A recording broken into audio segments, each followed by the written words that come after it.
अच्छा, dot product की example बता सकते हैं आप लोग? हाँ, वर्क बहुत बड़ी एग्जांपल बताइए। बिल्कुल नहीं है, हमने कभी नहीं पढ़ी थी। हाँ, पावर और हाँ बेटा, वेरी गुड। और जो मेरी गाइड में थी वो सारी याद कर जाएगी। एग्जांपल्स स्केलर प्रोडक्ट की, electric field, electric flux, magnetic flux. वो इन दोनों ने पहले से पढ़ा है, वक्त से आगे चल रहे, बड़े खतरनाक है। इसमें मैं एक गलती एक करवाना चाहता हूँ, इसलिए आप लोगों से बार बार पूछ रहा हूँ। जब मैं बच्चों से पूछता हूँ कि मुझे स्केलर प्रोडक्ट की एग्जांपल्स बताओ, तो देखिए एग्जांपल्स तो बहुत ज्यादा है। स्पीड है कि हाँ, लेंथ, मास, टाइम, टेम्परेचर, ये सारी क्या स्केलर क्वांटिटीज है। अब मैं पूछता हूँ स्केलर प्रोडक्ट की एग्जांपल, और बच्चे शुरू हो जाते हैं स्केलर क्वांटिटीज की एग्जांपल्स पे। तो मांगा क्या जा रहा है और दिया क्या जा रहा है, दोनों बातों में फर्क समझ आए। वो क्वेश्चन में कहेगा स्केलर प्रोडक्ट की एग्जांपल बताओ, तो आप एग्जांपल में 4 नंबर का शॉर्ट क्वेश्चन कई दफा आ चुके हैं मेरे बोर्ड के पेपर में दिया, इतना पुराना है। तो आप ये नहीं लिखेंगे कि ये पहली एग्जांपल है वर्क, इस पे कोई नंबर नहीं मिलते। बाकायदा लिखेंगे कि work is a dot product of force and displacement. ठीक है, पावर तो सिर्फ ये नहीं लिखेंगे कि पावर है, बाकायदा लिखेंगे कि it is a dot product of force and velocity. आप लिखेंगे काइनेटिक एनर्जी, तो kinetic energy is equal to half m v dot. अब ये वी स्क्वायर को वी डॉट भी लिखते हैं, कैसे लिखते हैं उसकी एक्सप्लेनेशन देखें यहाँ। अगर मैं v को v के साथ डॉट करूं तो ये तो लाइक वेक्टर्स हैं, इक्वल वेक्टर्स हैं, तो आप लिखेंगे magnitude of first, magnitude of second, cos of angle, क्योंकि ये सिमिलर या इक्वल वेक्टर है तो एंगल तो 0 होगा। v into v, v square, cos 0 1, result is हाँ, समझ आ गई। yes, आपने a डॉट b की डेफिनेशन ओपन किया, फर्स्ट करो ये v पहले वाला a है और दूसरे वाला b है, तो a dot b is equal to magnitude of a magnitude of b cos b। हमें पता है कि v का मैग्नीट्यूड v है, v का मैग्नीट्यूड v और उनके दरमियान एंगल 0 है, इसलिए ऐसे लिखा जाए। फोर्थ में देखें potential energy is equal to mg dot h। ठीक है, फिफ्थ में देखें, ये सेकंड ईयर से examples, electric flux is a dot product of electric field and area of the surface, and magnetic flux is a dot product of magnetic field and area of the surface. इसको ये थोड़ा सा एलिब्रेट में कर देता हूँ, तो इसको ये आपके पास एक सरफेस है, फॉर एग्जांपल कर देते हैं सरफेस को। ठीक है, ये आपके पास एक सरफेस है। अब इस सरफेस से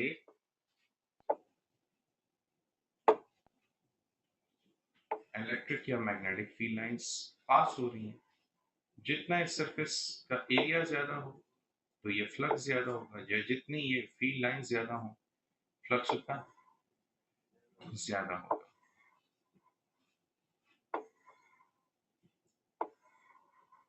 तो ये ई या बी की डायरेक्शन होगी, और इस सरफेस का एरिया, किसी भी सरफेस का एरिया उस सरफेस के कितने एंगल पे होता है, 90 के, यानी नॉर्मल की डायरेक्शन में होता है। तो ये एरिया और ये या तो इलेक्ट्रिक फील्ड है या मैग्नेटिक फील्ड है। समझ आई बात की? ये डेफिनेशन है, ये एग्जांपल्स होगी। तो एग्जांपल जब आप देंगे तो बाकायदा बताएंगे कि कौन सी फिजिकल क्वांटिटी है और किन क्वांटिटीज के डॉट प्रोडक्ट्स। क्लियर है सर? अच्छा, हम जो है कि ये इतनी है और बहुत ज्यादा है ना, बहुत ज्यादा सारी आप नहीं लिख सकते। तो आप 4 नंबर के शॉर्ट क्वेश्चन के लिए अगर आप 6 एग्जांपल्स लिख देते हैं वो सफिशिएंट, क्वाइट सफिशिएंट। ये तो आप जैसे जैसे चैप्टर पढ़ते रहेंगे आगे टेक्स्ट बुक में जाते जाएंगे तो ये फिर वक्त के साथ साथ मजीद भी आते हैं आपके, फिर उधर बंदे को अंदाजा हो जाता है। अच्छा,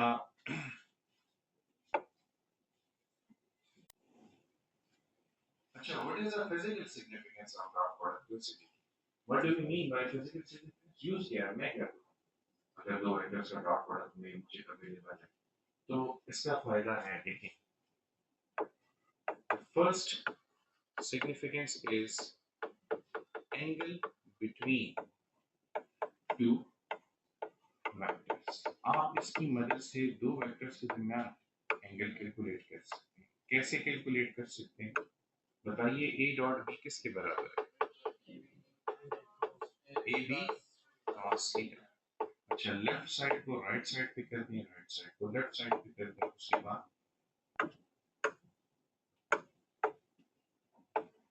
ए B cos theta is equal to A dot, ठीक है। अब cos थीटा किसके बराबर है? A dot B divided by magnitude of A and magnitude of. अब आपको तो थीटा की वैल्यू चाहिए, लिहाजा आप क्या करेंगे? Theta is equal to cos inverse a dot b divided by magnitude of a and magnitude, ठीक है। ये आपके पास रिजल्ट हो गया एंगल बिटवीन द वेक्टर्स। मिसाल के तौर पे इस पे क्वेश्चन कैसे आ सकते हैं? आपको कह सकते हैं कि दो वेक्टर्स के डॉट प्रोडक्ट का मैग्नीट्यूड 1 है, वेक्टर ए का मैग्नीट्यूड भी 1 है, वेक्टर बी का मैग्नीट्यूड 2 है। आप बताइए इन दो वेक्टर्स के दरमियान एंगल क्या है? तो मैं यहाँ लगाऊंगा पहले, ठीक है। cos theta is equal to a dot b किसके बराबर है? 1 डिवाइडेड बाय 1 मल्टीप्लाई विद 2। क्या रिजल्ट आएगा? अब बताइए कौन से एंगल पर cos थीटा 1/2 के बराबर है? 60। That angle is 60। इतना आसान क्वेश्चन इस बार आ सकता है आपके सामने, और ये इसका न्यूमेरिकल भी है कि आपको ये सब कुछ देके थीटा की वैल्यू पूछे, तो ये इसकी फिजिकल सिग्निफिकेंस है डॉट प्रोडक्ट। अच्छा, इसके अलावा दूसरी सिग्निफिकेंस इसकी क्या है? वो है सेल्फ प्रोडक्ट।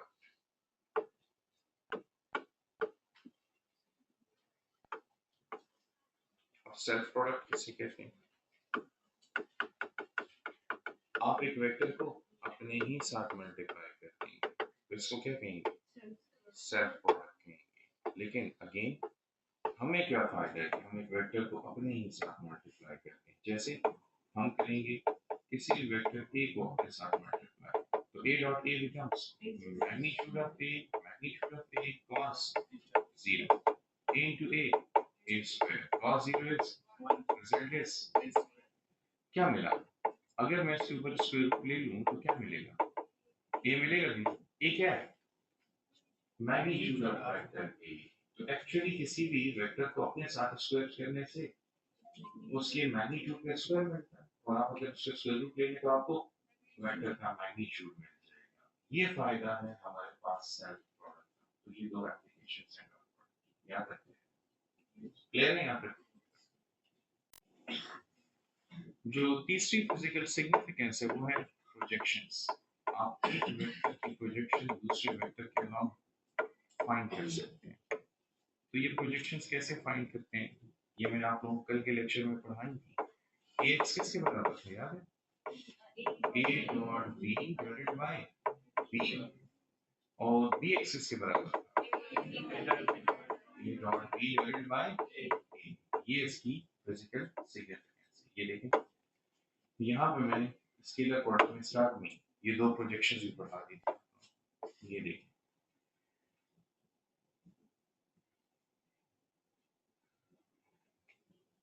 ये देखें ax भी निकाला था और bx भी निकाला था प्रोजेक्शंस। तो ये इसका एक वो इम्पोर्टेंट एडवांटेज है कि हम इसकी मदद से प्रोजेक्शंस फाइंड कर सकते हैं। नेक्स्ट हम इधर कम्यूटेटिव लॉ को प्रूव करते हैं।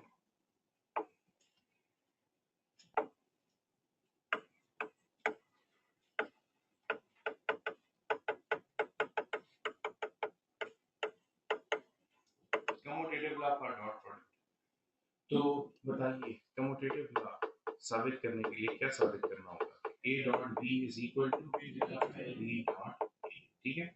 आप स्टार्ट करें फ्रॉम लेफ्ट हैंड साइड, तो लेफ्ट हैंड साइड पर क्या अवेलेबल है? a डॉट b, ठीक है। तो a dot b is equal to magnitude of a magnitude of b and cos theta, ठीक है। और क्या मैं इसको ऐसे लिख सकता हूँ? b a cos थीटा लिख सकता हूँ कि नहीं? लेकिन b a cos थीटा किसके बराबर होगा? b डॉट a के बराबर।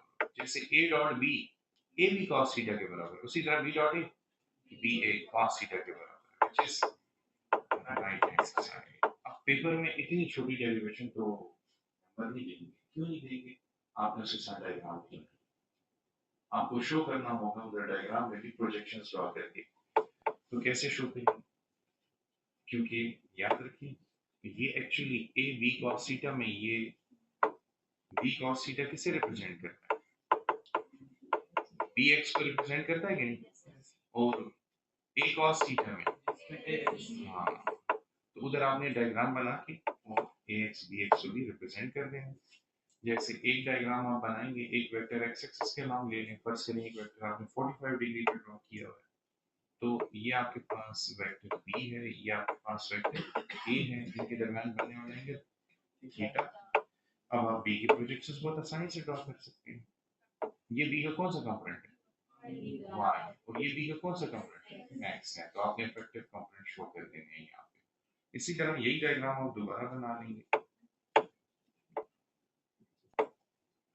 तो ये वेक्टर a है और ये वेक्टर b है। अब क्या करेंगे? अब b का कंपोनेंट ड्रॉ करेंगे a पर, कौन सा component? Rectangular component. Rectangular component की क्या निशानी होगी? कि उसमें 90 का एंगल होगा। अब ये था वेक्टर b, यहाँ पर है वेक्टर a, यहाँ पे बन रहा है एंगल थीटा के सामने परपेंडिकुलर कंपोनेंट, और b का नाम पैरेलल कंपोनेंट, ये ax हो गया। तो ये डायग्राम साथ आप बना लें, तो ये कम्यूटेटिव लॉ का प्रूफ हो गया। अच्छा, वेक्टर प्रोडक्ट या क्रॉस प्रोडक्ट, ये गुड न्यूज़ ये है कि हमने इसमें अच्छा खासा काम किया है पहले। Vector product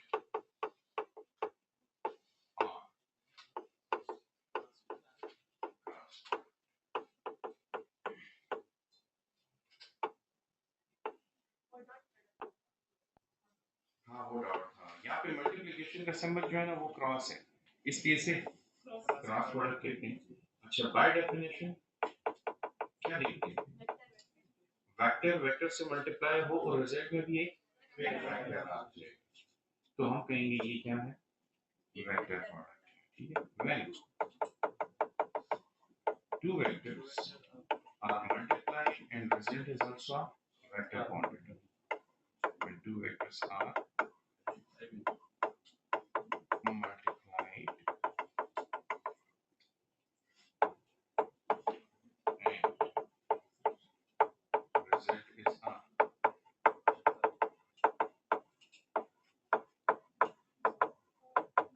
vector quantity. जब दो वेक्टर्स को मल्टीप्लाई करेंगे रिजल्ट में वेक्टर क्वांटिटी आएगी, तो इस प्रोडक्ट को हम वेक्टर प्रोडक्ट कहेंगे। मैथमेटिकली कैसे लिखेंगे इसे?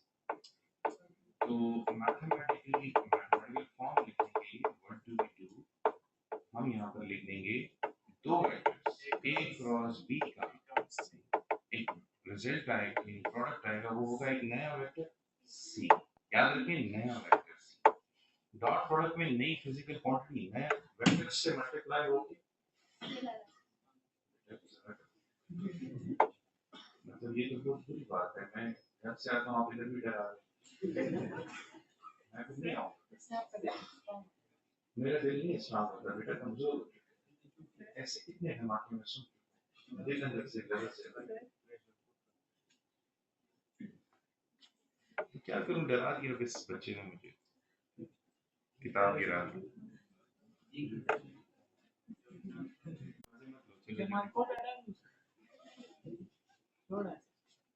बेटा तुम क्या खा के बड़े हो? जमाल कोटा खा के बड़े हो? घर में तुम्हें नाश्ता नहीं देते, इधर तुम जमाल कोटे की बातें करते हो। छोड़ो रिपब्लिक की रिकॉर्ड हो, किसका पता चले लोगे। माँ बाप वैसे भी तुमसे प्यार नहीं करते, घर में घास फूस खिलाते हैं तुम्हें। हाँ नो, तो फिर लोगों को ऐसी ऑफर क्यों देते हो? मोमिन वो होता है जो अपने लिए पसंद है, वो दूसरों के लिए पसंद है। तुम खुद जमाल कोटा खाते हो, तुम्हें लगा हम ही नहीं खाते, तो मोमिन नहीं हो फिर। नहीं, कहना नहीं। इधर देखो सारे, a cross b is equal to c। अब जब भी आप ये फॉर्म लिखें तो साथ साथ आप एक डायग्राम भी बनाएं। फॉर एग्जाम्पल ये वेक्टर ए है और ये वेक्टर बी है, तो अब नया वेक्टर कैसे फाइंड करेंगे? Vector A, vector B acting at some angle theta. अब थीटा की रेंज बतानी है हमें। मैथमेटिकली डिफाइन होता है A cross B as magnitude of A, magnitude of B, sine of the smaller angle between the tails of the two vector into unit vector n। देखिए notice करें, ये हिस्सा मैग्नीट्यूड है, ये हिस्सा भी नंबर है, तो डायरेक्शन कहाँ से आती है?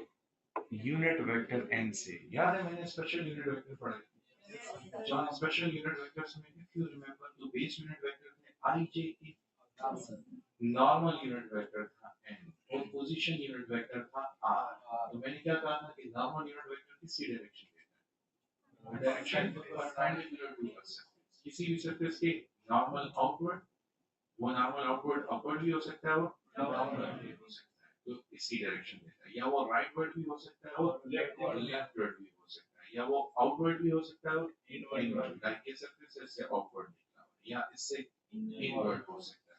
तो ये n जो है ये हमें इस नए वेक्टर c की डायरेक्शन देगा। तो अब अगर आप गौर से देखें, a और b ने मिलकर एक प्लेन डिफाइन किया है यहाँ पे, लुक एट द डायग्राम, तो a और b ने यहाँ पे मिलकर एक प्लेन डिफाइन किया है।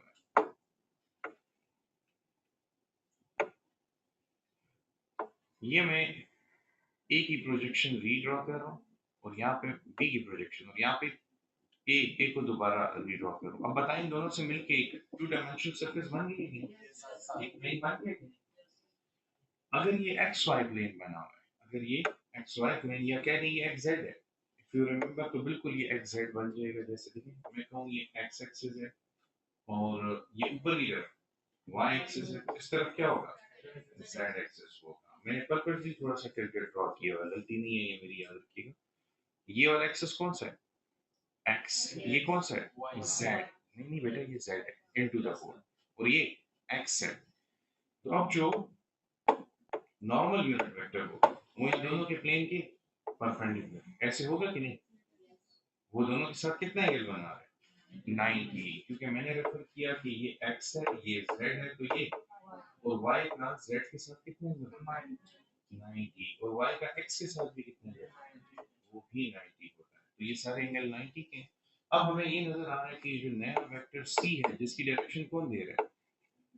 Normal unit vector. वो क्या कर रहा है? वो a और b के प्लेन के साथ कितना एंगल बना रहा है? 90। It is perpendicular to the plane of a and b। तो ये एक एंगल हम देख रहे हैं, इसी तरह ये दूसरा एंगल यहाँ पे हमें नजर आएगा।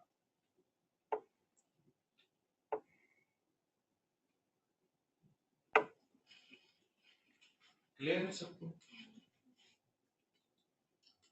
अच्छा, अब इस नए वेक्टर सवाल ये पैदा हुआ कि नए वेक्टर की डायरेक्शन नॉर्मल की अपवर्ड भी हो सकती है, तो ये अपवर्ड ही क्यों? ये कैसे पता चला हमें? तो ये अपवर्ड इसलिए है कि इसकी डायरेक्शन फाइंड करने के लिए हमने डिफाइन किया हुआ right hand rule. Right hand rule में कर्लिंग फिंगर्स क्या बताती हैं? ये मैंने पढ़ाया था। कर्लिंग फिंगर्स क्या बताती हैं और थंब क्या बताता है? हाँ, अब किसी को याद आया। ये बताती हैं सेंस ऑफ रोटेशन और effect of rotation. Curling fingers sense of rotation बताती है और थंब इफेक्ट ऑफ रोटेशन। आपको याद है मैंने सवाल पूछे थे कि पंखा क्लॉकवाइज चलता है एंटी क्लॉकवाइज? तो पंखा कैसे चलता है? क्लॉकवाइज चलता है, क्योंकि उसका इफेक्ट डाउनवर्ड। ठीक है, तो ये कर्लिंग फिंगर्स इसमें देख लेते हैं जरा।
तो इसके लिए डायग्राम बोरो कर लेते हैं।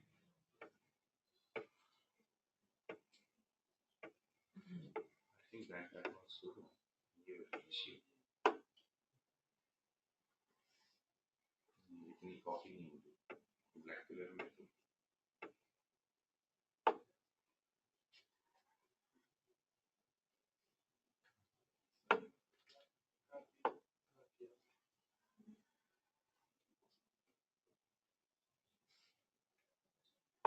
शायद कॉपीराइटेड है इसलिए सरकार भी निशान है थी कहाँ पे?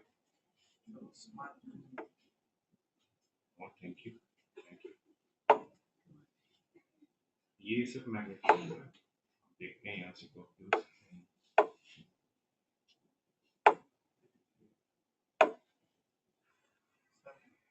इधर भी रिजिड सीटिंग के निशान के सरकार भी निशान ये कॉपी के विंडो का निशान है it's a different window group कल हो रहा था मैंने किया था बट समथिंग न्यू क्या आज नहीं हो रहा ये डाउनलोड का ऑप्शन है लेकिन एक्चुअली ये डायरेक्टली इधर आता होता है ये तो भी जाएगा उधर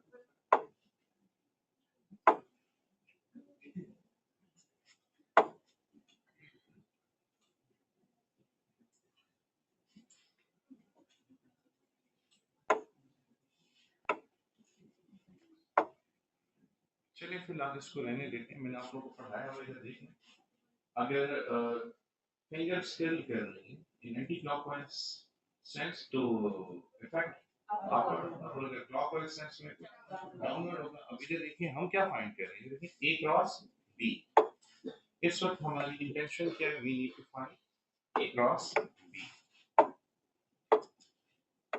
b a क्रॉस b का मतलब है कि आप a को b की तरफ रोटेट करते हैं तो स्मॉल एंगल थीटा और इस थीटा की रेंज क्या होती है theta is less than 180 and greater than अब यहाँ पे नोटिस करें theta cannot be equal to 0 theta cannot be equal to 1 ऐसा क्यों है ऐसा इसलिए है कि sin 0 is equal to sin 180 is equal to 0 इसकी ये वजह ये सब कुछ 0 के बराबर हो जाएगा इसलिए यहाँ पे डॉट प्रोडक्ट में इक्वलिटी थी क्योंकि cos 0 1 है और cos 180 -1 लेकिन इधर नहीं है तो देखिए आप इधर देखिए हम ऐसे जा रहे हैं तो ये anti clockwise sense of rotation तो रिजल्ट किस तरफ आएगा अपवर्ड आएगा तो ये हमारे पास राइट हैंड रूल है अच्छा इसमें एंटी कम्यूटेटिव प्रॉपर्टी वो इजीली जस्टिफाई हो सकती है राइट हैंड रूल से डॉट प्रोडक्ट कम्यूटेटिव है लेकिन क्रॉस प्रोडक्ट एंटी कम्यूटेटिव तो ये साबित कर देते हैं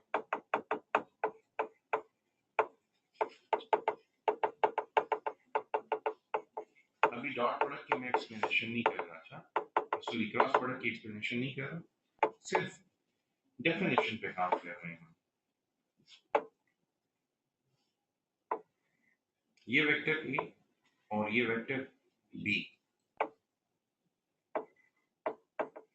और इन दोनों के दरमियान बनने वाला एंगल थीटा फिर इनसे आने वाला नया वेक्टर सी होगा अगर आप ए क्रॉस बी करेंगे तो और माइनस सी होगा अगर बी क्रॉस ए करेंगे तो देखें अगर हम ए क्रॉस बी जाएं तो नया वेक्टर होगा सी लेकिन अगर हम बी क्रॉस ए ऐसे तो फिर ये रिजल्ट होगा माइनस सी अब बताइए क्या ए क्रॉस बी क्रॉस ए के बराबर है नहीं सर नहीं इसीलिए ये प्रोडक्ट क्या है एंटी कम्यूटेटिव नहीं करता ए क्रॉस बी से जो वेक्टर आता है वो सी हमने डायग्रामेटिकली शो किया और जो बी क्रॉस ए से आता है वो माइनस सी ये भी हमने डायग्रामेटिकली भी शो किया साबित किया तो इससे हमें ये पता चला इन दोनों इक्वेशन से कि a cross b is not equal to b cross a rather क्या मैं ये लिख सकता हूँ कि a cross b is equal to minus b cross a समझाओ या समझ आती है हाँ देखिए ये a cross b किसके बराबर है सी के, जरा अंडरस्टैंड करें, ए क्रॉस बी किसके बराबर है? सी के बराबर है, ठीक है। अब बी क्रॉस ए किसके बराबर है? वो माइनस सी के बराबर है, लेकिन ना ना ना, सी किसके बराबर है? ये ए क्रॉस बी। अगर हम यहाँ पे लिख दें कि where C is equal to A cross B, तो फिर देखें, this is 1, this is 2 and this is 3, ठीक है। Where C is equal to A cross B, so put 1 in 2, तो रिजल्ट क्या आएगा? A cross no B cross A, अच्छा 2 in 1, तो B cross A is equal to minus और C की जगह A क्रॉस B, आप उसको फिर साइड शिफ्ट स्वैप करके A cross B equal to minus B cross A भी लिख सकते हैं, ठीक है। ठीक है, यहाँ तक आज के लिए इतना करते हैं, थैंक यू।